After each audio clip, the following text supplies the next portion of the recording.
Oke, kita lanjut ke nomor 11 ya. Di sini nomor 11 pertanyaannya itu penulisan kata yang salah digunakan pada paragraf kedua. Jawabannya himbauan. Sebenarnya kalau yang baku itu sudah tepat sih himbauan ya. Himbauan itu sudah tepat, yang tidak bakunya itu himbauan. Dan di sini di paragraf keduanya itu ditulisnya tuh himbauan. Himbauan gitu. Jadi sebenarnya ini harusnya di pilihan A-nya itu yang tidak tepatnya himbauan. Betul ya, ini tidak tepat. Jadi salah digunakan himbauan. Harusnya yang di paragraf itu tulisannya himbauan, yang bakunya itu imbauan. Tuh, kemudian nomor 12 kata berimbuhan yang salah digunakan pada paragraf keempat. Jawabannya mengkonsumsi. Kenapa? Karena seperti yang sering kita pelajari tentang KTSP, yang mana apabila suatu kata diawali dengan huruf K, T, S, atau P, maka eh, KTSP-nya jika diberi imbuhan akan melebur ya, akan melebur. Yang seperti apa? Apabila si kata K ini, si kata yang diawali huruf K ini bertemu dengan huruf selain huruf vokal. Contohnya, contohnya tadi kata mengkonsumsi. Kan konsumsi itu kata dasarnya mengkonsumsi kan kata dasarnya konsumsi ya. Diawali dengan huruf K. K. Nah, kemudian diikuti dengan huruf vokal O nih. Setelah K ada O. Maka harusnya ini adanya peleburan ya. Jadinya bukan mengkonsumsi tapi mengonsumsi. O-nya K-nya melebur gitu.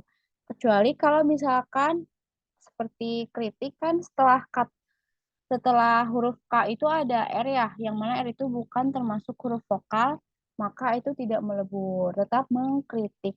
KR KRITIK. Tapi kalau di sini K-nya bertemu dengan huruf vokal, maka K ini harus melebur, jadinya mengonsumsi yang baku itu. Dan yang tepat penggunaan imbuhannya, gitu ya. Lanjut nomor 13. Di nomor 13 ini, kalimat tidak efektif terdapat pada kalimat nomor 1 dan 3.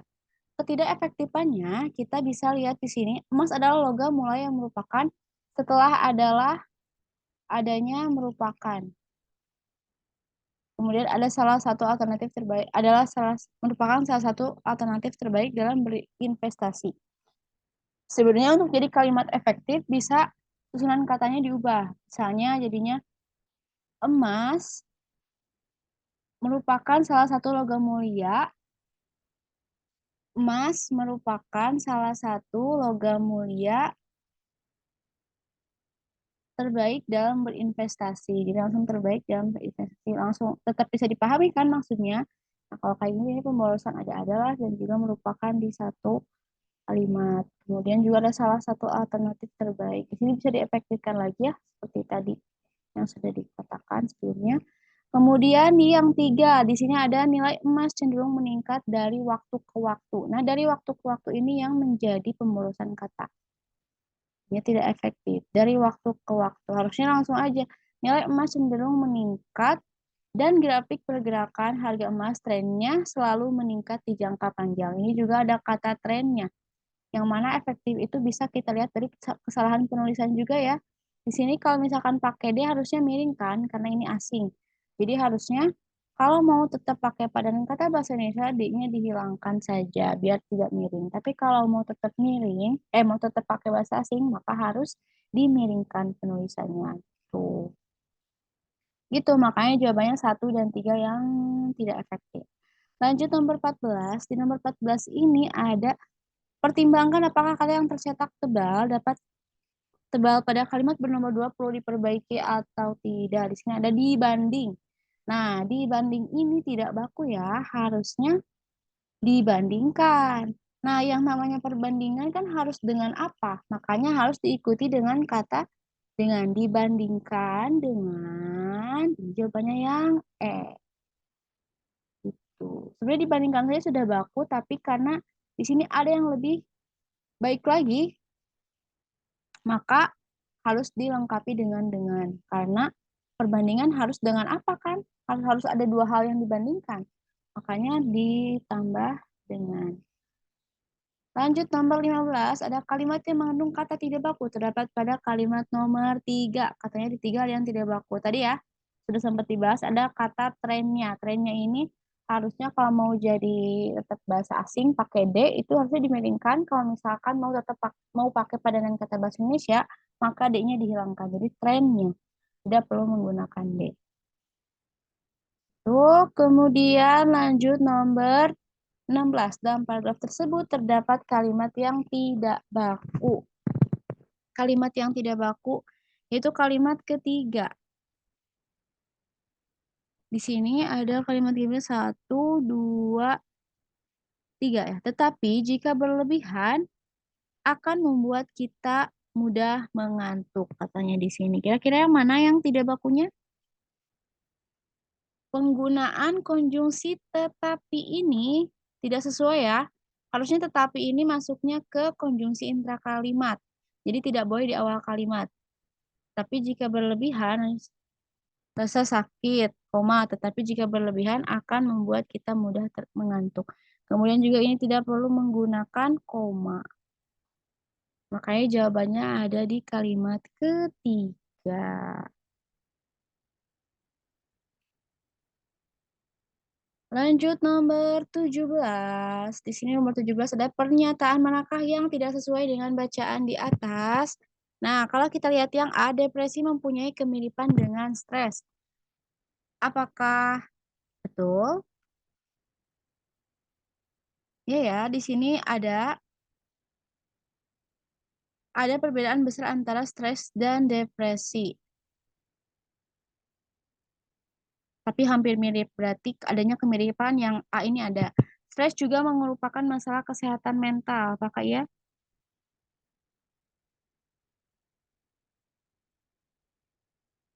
Tidak ya, di sini tidak diungkapkan kalau ini masuk ke mental. Jadi tidak sesuai yang B ini. Kalau yang C, depresi dapat berakibat fatal bagi penderitanya. Depresi dapat berakibat fatal bagi penderitanya. Ada di mana nih?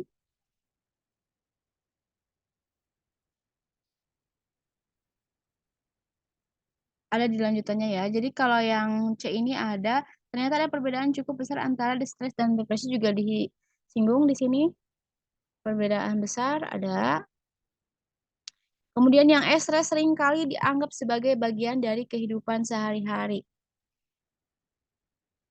Ada juga, gimana? Nih, nih ada ya.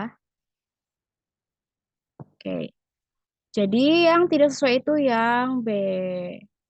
Karena tidak dijelaskan juga kalau stres termasuk dalam kesehatan mental. Masalah kesehatan mental. Lanjut nomor 18.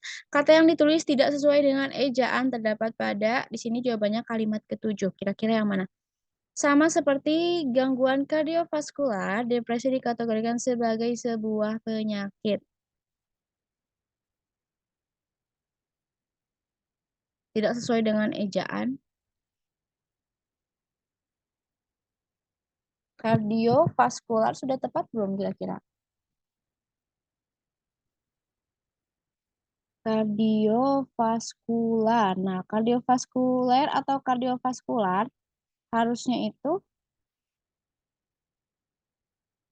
bentar, harusnya itu bukan pakai E ya, tapi pakai A. Kardiovaskular, bukan kardiovaskuler. Jadi kesalahannya ini kesalahannya penggunaan huruf E aja. Harusnya kardiovaskular, vaskular malah jadi vaskuler. Lanjut nomor 19. Kalimat manakah yang tidak efektif pada bacaan di atas? Nomor 19. Jawabannya di kalimat 1. Kita lihat ketidakefektifannya di mana. Meskipun gejala dan efeknya hampir mirip, ada perbedaan besar antara stres dan depresi.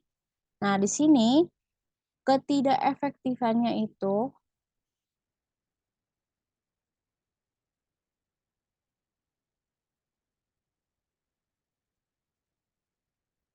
Meskipun gejala dan efeknya hampir mirip, ada perbedaan besar antara stres dan depresi. Harusnya nggak perlu pakai besar ya. Ini jadinya pemborosan juga. Perbedaan aja cukup. Ada perbedaan antara stres dan depresi. Jadi kesannya ada kata besar. Karena tidak mengeluarkan tentang besar kecil ya. Langsung aja perbedaan. Perbedaan tidak memiliki bentuk besar atau kecil. Makanya tidak perlu menggunakan kata besar. Kita lanjut nomor 20, kalimat manakah yang menggunakan kata yang maknanya selaras dengan memicu pada kalimat 2. Jawabannya E, pemecatan ketua partai itu menyebabkan terjadinya gelombang demonstrasi. Kenapa coba kira-kira? Kenapa? Jawabannya, memicu itu apa sih? Ada yang tahu memicu? Memicu itu sama dengan ini apa?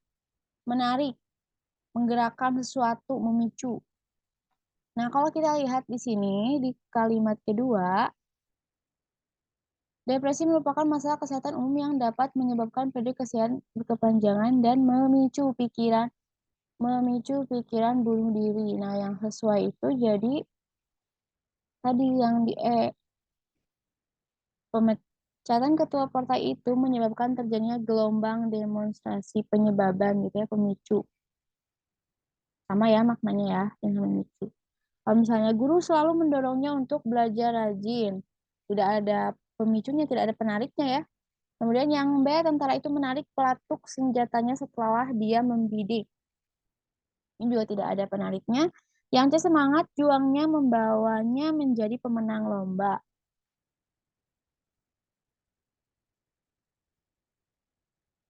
Nah, ini juga nggak ada. Yang D, stres mengakibatkan terjadinya gangguan pada jantung. Apakah ada pemicu di sini? Tidak ada.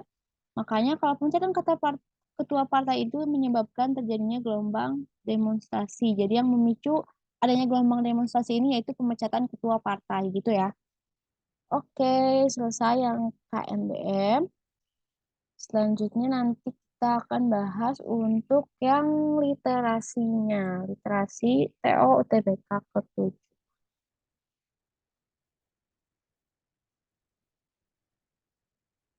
Oke.